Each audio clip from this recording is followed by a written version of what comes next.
कहा तो देखो यही भक्त पैसा के भाई के दरबार में ए भाई अरे भाई तेरा दरबार में आई बनी भाई अरे सच्चा चीज लेके आई बनी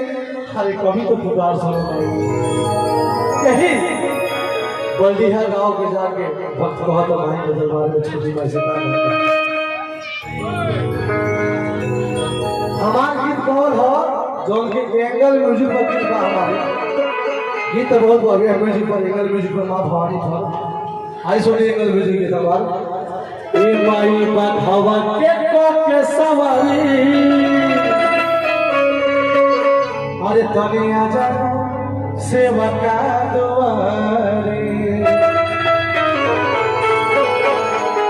असरे में हो जाई तभी कवनी अरे कहिया रहिया निहारी स्वर्ग से सुंदर है अरे है भवन वाला माइक के तुम कार बंद कर दो ऑफ कर दो बजाओ दो ना मन बा बारे में खैनी फेंक देबो ए माईया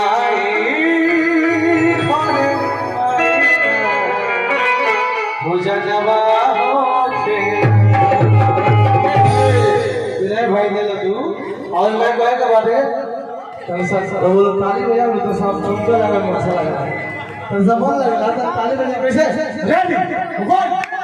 2 3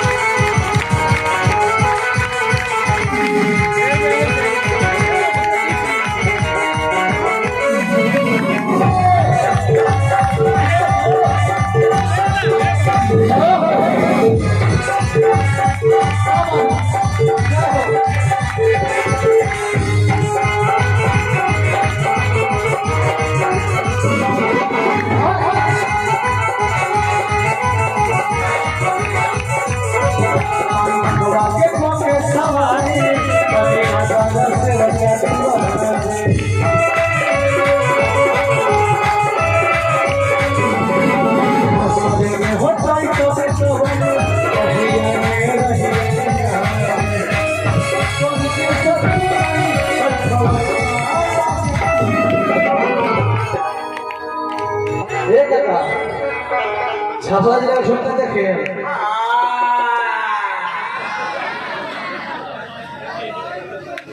ये तो बड़ा लगा बोलते हैं खाली आलू बोल दो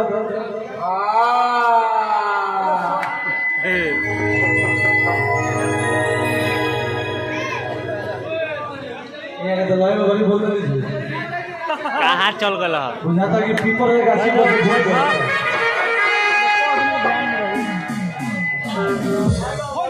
अरे देख बता लो पैसा ना तो नहीं चाहिए पैसा दोगे इधर तो पीपर एक ऐसे से कूदे उड़ा दो तुम सामने बैठो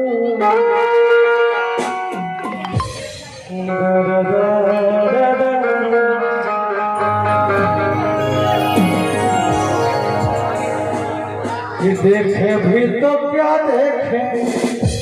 तुम्हारे सिवा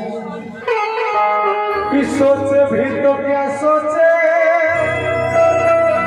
कि तुम्हारे सिवा अरे हम मांगे भी तो क्या मांगे तुम्हारे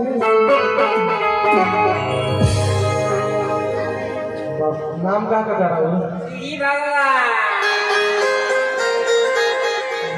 ये कहा भी ना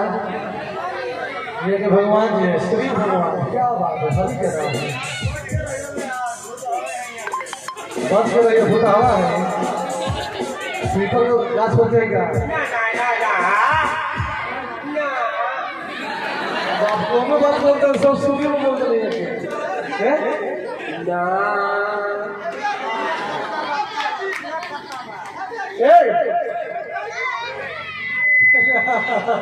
सारे का ना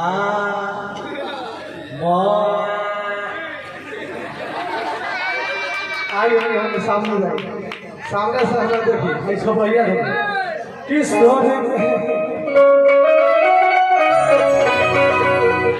कि स्वर्ग से सुंदर है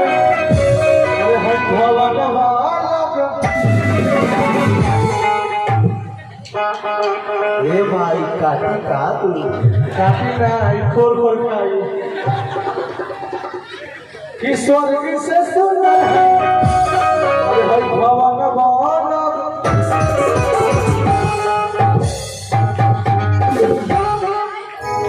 छोटा ये छोटा दे रहा है तो कहीं पर रोज छोटा लगा नो छोटा लगा नो छोटा लगा नो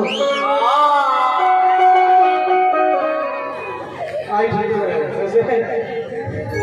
ईश्वर के से सुंदर है अरे भगवान हे माया